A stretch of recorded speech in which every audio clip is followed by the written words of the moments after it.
ರಣಕಣವನ್ನು ಹೊಕ್ಕು ಕಪಿಸೇನೆಯನ್ನು ಕಲಕಿ ಅತಿಕಾಯನ ಮಹಾಸೇನೆಯು ನಿಮಿಷ ಮಾತ್ರದಲ್ಲಿ ಪ್ರಮುಖರಾದ ಗಜ ಗವಯ ಶತಬಲಿಗಳನ್ನು ಹಿಮ್ಮೆಟ್ಟಿಸಿ ನಳನನ್ನು ಸೋಲಿಸಿ ಮುಂದುವರಿದಂತೆ ಸೇನಾಪತಿಯಾದ ನೀಲನು ಅತಿಕಾಯನನ್ನೆದುರಿಸಿ ಸೋತು ಹೋದನು. ಸುಗ್ರೀವಾಂಗದರೂ ಕೂಡ ಈ ಸೋಲನ್ನು ಕಂಡು ರೊಚ್ಚಿಗೇಳುವಷ್ಟರಲ್ಲಿ ವಿಭೀಷಣನು ಶ್ರೀರಾಮನಲ್ಲಿ ಅತಿಕಾಯನ ಗುಣಸ್ವಭಾವಗಳನ್ನು ಭಿನ್ನಯಿಸಿ ಇವರಾರಿಂದಲೂ ಅವನನ್ನು ಹಿಮ್ಮೆಟ್ಟಿಸಲು ಸಾಧ್ಯವಾಗದು ಎಂದು ನಿವೇದಿಸಿಕೊಂಡನು.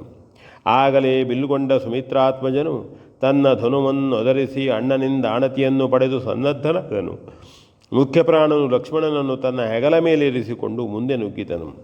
ಸುಗ್ರೀವನು ಅಂಗದನು ಲಕ್ಷ್ಮಣನ ಪಾರ್ಶ್ವಗಳಲ್ಲಿ ನಿಯತಗೊಂಡು ಅನುಸರಿಸಿದರು. ಲಕ್ಷ್ಮಣನು ತನ್ನ ಪ್ರಚಂಡವಾದ ಚಂಡಶರ ಪ್ರಯೋಗ ದುರಿಯಿಂದ ರಾಕ್ಷಸ ಬಲ ಕಾನನವನ್ನು ಸುಟ್ಟುರುಹುತ್ತಾ ಮುಂದೆ ನಡೆದನು. ಕ್ಷಣಕಾಲ ವೀರನಾದ ಶ್ರೀರಾಮನ ತಮ್ಮನ ಬಾಣಹತಿಯನ್ನು ತಾಳಲಾರದೆ ಮುಂದೆಯೂ ಹೋಗದೆ ಅತಿಕಾಯನು ಹಿಂದಿರುವುದರಿಂದ ಅತ್ತಲೂ ಸರಿಯಲಾರದೆ ನಿತ್ಯ ಹೆಜ್ಜೆಯಲ್ಲೇ ಕೀಲಿಸಿ ಹೋದಂತೆ ರಾಕ್ಷಸರು ಸ್ತಂಭೀಭೂತರಾಗಿ ಹೋದರು. ಆದರೇನು, ಲಕ್ಷ್ಮಣನ ಬಾಣಗಳು ಅವರನ್ನೆಲ್ಲ ಹಾಗೆಯೇ ನಿಂತಿರಲು ಬಿಡಬಲ್ಲುವೆ? ಅಲ್ಲಲ್ಲಿ ಬಿದ್ದೊರಗಿಸಿದವು. ಅನೇಕರನ್ನು ಮತ್ತೆ ಏಳದಂತೆಯೇ ಮಾಡಿದವು. ತನ್ನ ಸೇನೆಯ ಪರಾಭವವನ್ನು ಗಮನಿಸಿದ ಅತಿಕಾಯನು ತೇರನ್ನು ಲಕ್ಷ್ಮಣನತ್ತ ಹಾರಿಸಿದನು. ಮಹಾರಥವನ್ನಡರಿ ಸಕಲ ಸಂರಕ್ಷಕರಿಂದುಪೇತನಾದ ತನ್ನನ್ನು ಎದುರಿಸುವ ಮಾನವನು ವಾನರನೊಬ್ಬನ ಹೆಗಲ ಮೇಲೆ ಐರಾವತವನ್ನಡರಿದ್ದ ವಜ್ರಧರನಂತೆ ಮುಂಬರಿಯುತ್ತಿರುವುದನ್ನು ಕಂಡು ಅತಿಕಾಯನಿಗೆ ಒಮ್ಮೆಲೆ ಸಂತೋಷಾಶ್ಚರ್ಯಗಳು ಉಕ್ಕಿ ಬಂದವು. ಶ್ರೀರಾಮನೂ ಅವನ ತಮ್ಮನಾದ ಲಕ್ಷ್ಮಣನೂ ಅಲ್ಲದೆ ಆ ಮಹಾವಾನರ ಸೈನ್ಯದಲ್ಲಿ ಮಾನವರೆನ್ನುವರು ಯಾರೂ ಇರಲಿಲ್ಲವೆಂಬುದನ್ನು ತಿಳಿದುದರಿಂದ ಅವರಲ್ಲಿಯೇ ಒಬ್ಬನು ತನ್ನ ಕೂಡ ಸೆಣಸಲು ಬಂದುದು ಅವನಿಗೆ ಸಂತೋಷವನ್ನುಂಟು ಮಾಡಿದ್ದರೆ, ಇಂತಹ ಮಹಾಗಜವನ್ನೇ ಹೋಲುವ ವಾನರನ ಮೇಲೆ ಕುಳಿತು ಯುದ್ಧ ಮಾಡುವ ಅದ್ಭುತ ದೃಶ್ಯವು ಆಶ್ಚರ್ಯವನ್ನುಂಟು ಮಾಡಿತ್ತು.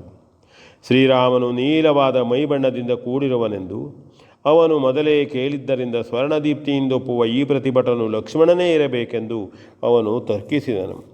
ತನ್ನ ಅಣ್ಣನನ್ನು ಅವನ ನೆಳಲಿನಂತೆ ಅನುಸರಿಸುತ್ತಿರುವ ಸೌಮಿತ್ರಿಯ ವಿಶೇಷವಾದ ಗುಣವನ್ನು ನೆನೆದು ಅತಿಕಾಯನಿಗೆ ಅವನ ಮೇಲೆ ಗೌರವವೂ ಹಾಗೆಯೇ ಬಹು ವರ್ಷಗಳಿಂದ ಶ್ರೀರಾಮನ ಸೇವೆ ಮಾಡುತ್ತಾ ಬಂದಿರುವ ಲಕ್ಷ್ಮಣನ ಕುರಿತು ಒಂದು ವಿಧದ ಭಕ್ತಿಯೂ ಉಂಟಾಯಿತು.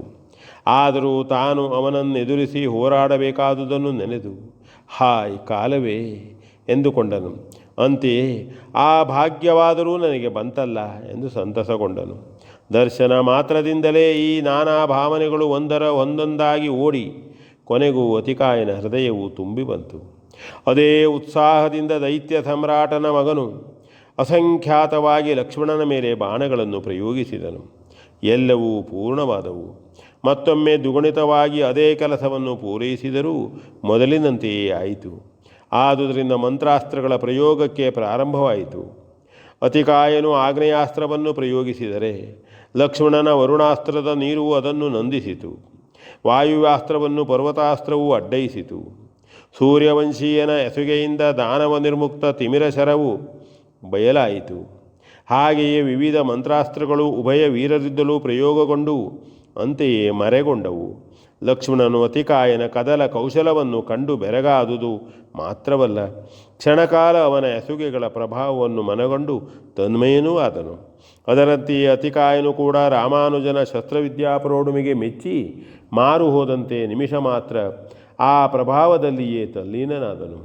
ಲಕ್ಷ್ಮಣನನ್ನು ಹೆಗಲ ಮೇಲೇರಿಸಿಕೊಂಡಿದ್ದ ಆಂಜನೇಯನು ಈ ಉಭಯ ವೀರರ ಯುದ್ಧವನ್ನು ಕಂಡು ಪರಮಾಶ್ಚರ್ಯಭರಿತನಾಗಿದ್ದನು. ವಿಭೀಷಣನು ಅತಿಕಾಯನ ಕುರಿತು ಹೇಳಿದ್ದಾಗ ಎಲ್ಲವನ್ನೂ ಕೇಳಿದ್ದ ಲಕ್ಷ್ಮಣನು ವಿಭೀಷಣನ ಮಾತು ಪೂರ್ಣವಾಗಿಯೂ ಸತ್ಯವಾದುದೇ ಎಂದು ಮನಗಂಡನು. ದೇಹದಾರ್ಢ್ಯ, ಬಿಲ್ವಿದ್ಯಾ ಪ್ರವೀಣತೆ, ಸಮರ ನೈಪುಣ್ಯ ಹಾಗೂ ಮುಖ್ಯವಾದ ದೈವಭಕ್ತಿ ಎಲ್ಲವನ್ನು ಪರೀಕ್ಷಿಸಿ ಸಂತೋಷಗೊಂಡ ಸೌಮಿತ್ರಿಯು ಇಂತಹ ಉತ್ತಮನಾದ ಮಗನನ್ನು ಕೂಡ ರಾವಣನು ಕಳೆದುಕೊಳ್ಳುತ್ತಾನೆಂದು ವ್ಯಸನಪಟ್ಟನು. ಹಾಗೆಯೇ ಕರ್ತವ್ಯ ದೃಷ್ಟಿಯಿಂದ ಅವನನ್ನು ಸಂಹರಿಸಲೇಬೇಕಾದ ಪರಿಸ್ಥಿತಿಗಾಗಿ ಮರುಗಿದನು.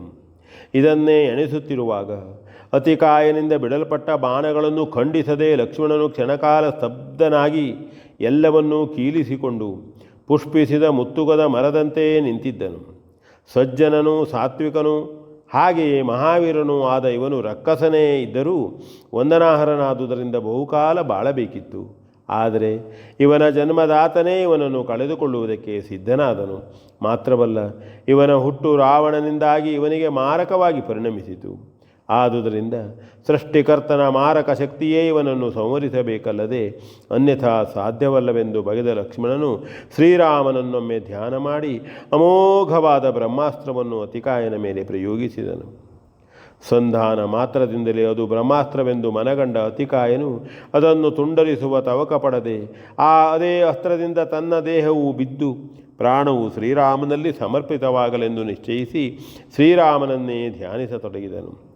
ಲಕ್ಷ್ಮಣನು ಬಿಟ್ಟ ಮಹಾಮಂತ್ರಪೂರಿತವಾದ ಮಾರ್ಗಣವು ಅತಿಕಾಯನಿಗೆ ಪ್ರದಕ್ಷಿಣೆ ಬಂದು ಅವನಿಂದಲೇ ಸ್ವಾಗತವನ್ನು ಪಡೆದಂತೆ ಅವನ ಕೊರಳನ್ನು ಕತ್ತರಿಸಿ ಕೆಡವಿತು.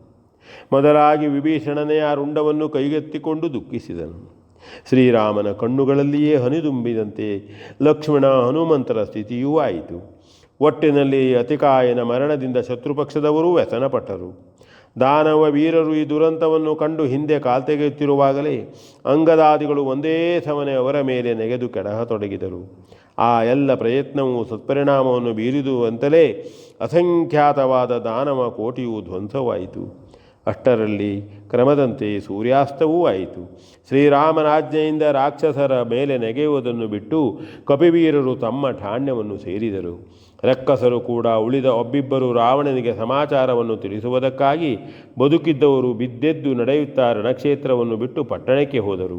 ಅದರಂತೆಯೇ ಹೋಗಿ ಎಲ್ಲ ವಿವರಗಳನ್ನು ದಶಮುಖನ ಸನ್ನಿಧಿಯಲ್ಲಿ ಭಿನ್ನಯಿಸಿಕೊಂಡರು. V N Bhagwat, Baraballi.